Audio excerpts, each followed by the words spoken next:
অনেক কাল আগের কথা, যখন মানুষের ভাগ্য আকাশের নক্ষত্র দেখে নির্ধারিত হতো আর রাজপ্রাসাদের দেওয়ালে দেওয়ালে মিশে থাকত রহস্য।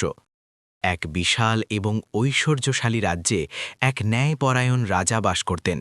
তার রাজ্যে শান্তি ছিল, সমৃদ্ধি ছিল, কিন্তু রাজার ব্যক্তিগত জীবনে ছিল এক গভীর হাহাকার। তার পরম সুন্দরী ও গুণবতী রানী হঠাৎ এক মরণ ব্যাধিতে আক্রান্ত হলেন। মৃত্যুর শীতল ছায়া যখন রানীর মুখে নেমে এলো, তিনি তখন রাজাকে কাছে ডাকলেন।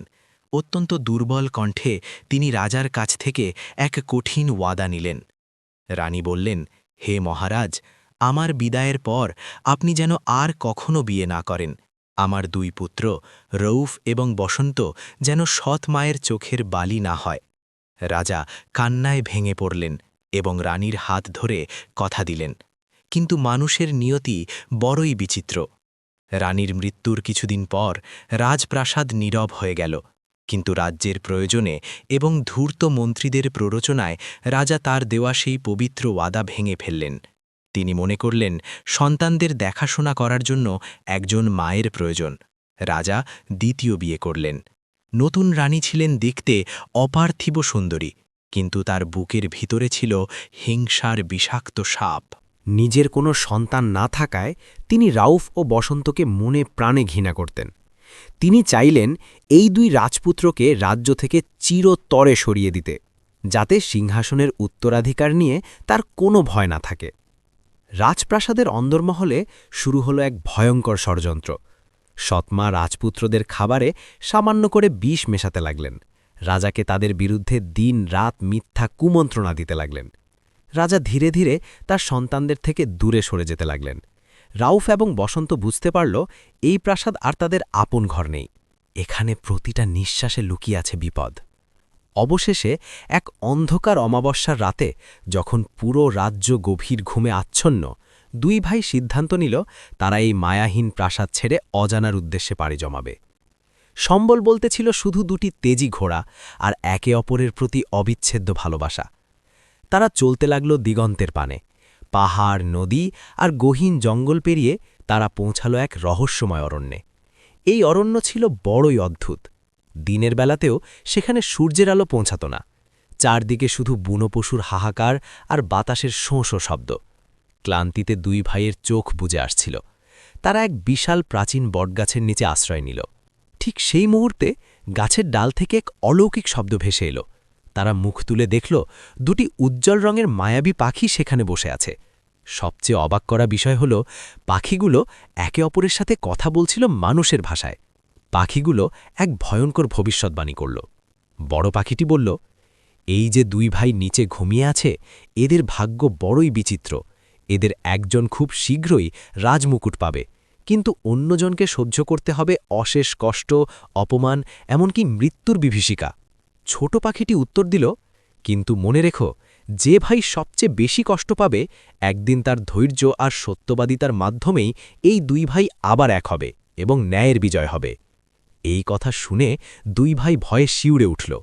তারা সারা রাত আল্লাহর কাছে পানা চাইল যেন এই বিপদ থেকে তারা রক্ষা পায়, কিন্তু ভাগ্যের লিখন কে খণ্ডাতে পারে। মাঝরাতে যখন বড় ভাই রৌফ ক্লান্ত শরীরে গভীর ঘুমে আচ্ছন্ন, ঝোপের আড়াল থেকে এক কালো কুচকুচে বিষাক্ত সাপ বেরিয়ে এলো। কোনো শব্দ না করে সাপটি রৌফের পায়ে দংশন করল। রৌফ যন্ত্রণায় চিৎকার করে উঠল, কিন্তু মুহূর্তের মধ্যে তার শরীর নীল হয়ে গেল। তার চোখ উল্টে গেল, নিঃশ্বাস হয়ে এলো স্তব্ধ।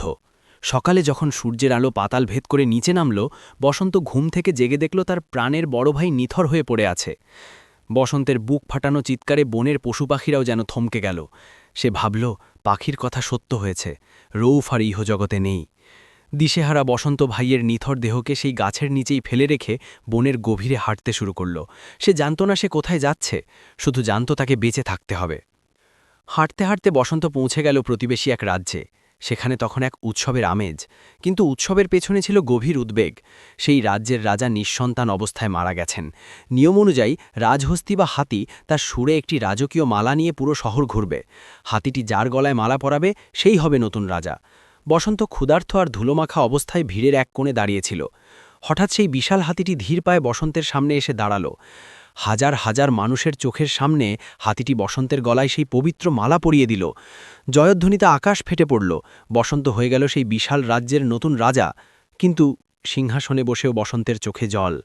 সে ভাবছিল, আজ যদি তার ভাই বেঁচে থাকত তবে এই রাজত্বের আনন্দ পূর্ণতা পেত। এদিকে সেই গভীর বনে ঘটল এক অলৌকিক কাণ্ড।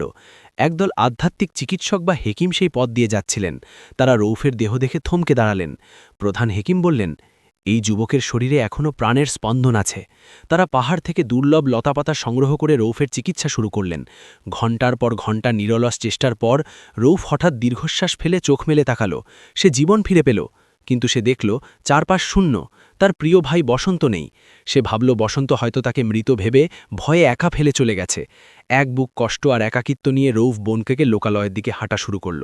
উফের জন্য অপেক্ষা করছিল আরও কঠিন পরীক্ষা। সে এক অচেনা শহরে পৌঁছাল।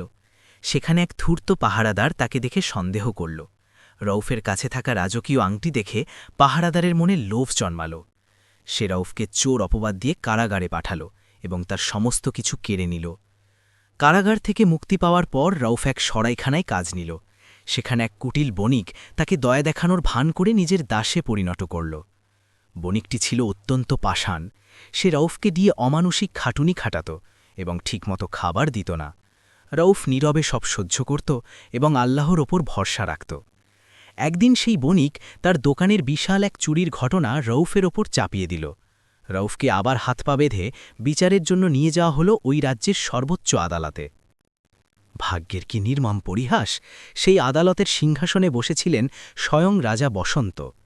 কিন্তু দীর্ঘ সময় পার হয়ে যাওয়ায় এবং রৌফের চেহারায় অশেষ যন্ত্রণার ছাপ থাকায় বসন্ত তার ভাইকে চিনতে পারলেন না। অন্যদিকে রাউফও রাজকীয় বেশে থাকা ভাইকে চিনতে ব্যর্থ হল। বিচার শুরু হল। বণিক এবং পাহারাদার রৌফের বিরুদ্ধে মিথ্যা সাক্ষী দিল।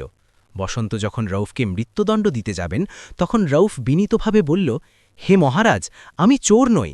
আমাকে শাস্তি দেওয়ার আগে শুধু একবার আমার জীবনের করুণ গল্পটি শোনার অনুমতি দিন। বসন্ত সম্মতি দিলেন। রৌফ বলতে লাগল তার জন্ম, সৎমায়ের নিষ্ঠুরতা, রাজপ্রাসাদ ছেড়ে পালানো, সেই মায়াবী পাখির অভিশপ্ত ভবিষ্যৎবাণী এবং সাপের কামড়ে মৃত্যুর মুখে পতিত হওয়ার কথা। গল্পটি যত এগোচ্ছিল রাজা বসন্তের হাত তত কাঁপছিল। যখন রৌফ কান্নায় ভেঙে পড়ে বলল, মহারাজ, আমার ছোট ভাইটির নাম ছিল বসন্ত। আমি জানি না সে আজ বেঁচে আছে কিনা। তখন বসন্ত আর নিজেকে ধরে রাখতে পারলেন না। সিংহাসন থেকে এক লাফে নিচে নেমে এলেন তিনি। চিৎকার করে বললেন, ভাই, আমি সে অভাগা বসন্ত।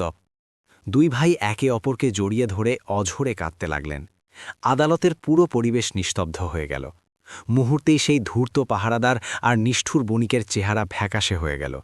রাজা বসন্ত আদেশ দিলেন তাদের চিরতরে অন্ধকার কারাগারে নিক্ষেপ করতে। রৌফ আর বসন্তের মিলন হল। বসন্ত তার ভাইকে অর্ধেক রাজত্ব দিয়ে দিলেন। কিন্তু তাদের মনে পড়ল তাদের বৃদ্ধ বাবার কথা। তারা এক বিশাল সেনাবাহিনী নিয়ে নিজ রাজ্যে ফিরে গেলেন। সেখানে গিয়ে তারা দেখলেন সৎমায়ের অত্যাচারে প্রজারা অস্থির, আর রাজা অন্ধের মতো রানীকে বিশ্বাস করে রাজ্যকে ধ্বংসের মুখে ঠেলে দিয়েছেন। রৌফ আর বসন্ত প্রাসাদে ঢুকে সব সত্য রাজার সামনে তুলে ধরলেন। বাবার ভুল ভাঙল। তিনি তার দুই সুযোগ্য সন্তানকে ফিরে পেয়ে খুশিতে কেঁদে ফেললেন। সৎ রানীকে তার পাপের জন্য চিরতরে রাজ্য থেকে নির্বাসনে পাঠানো হল। রৌফ আর বসন্তের এই কাহিনী আজ এক অমর উপাখ্যান। এটি আমাদের শেখায় যে সত্যকে কখনো ঢামা চাপা দিয়ে রাখা যায় না। রাত যত দীর্ঘই হোক, ভোরের সূর্য উঠবেই। সবর আর আল্লাহর উপর বিশ্বাস রাখলে কঠিন সময়েও পার হয়ে যায়। যারা ধৈর্য ধরে, আল্লাহ তাদের কখনো নিরাশ করেন না। আজ থেকে 100 বছর পর মানুষ যখন এই গল্প শুনবে তখন তারা বুঝবে যে ন্যায়ের পথ কঠিন হতে পারে, কিন্তু সেই পথের গন্তব্য হল পরম বিজয়।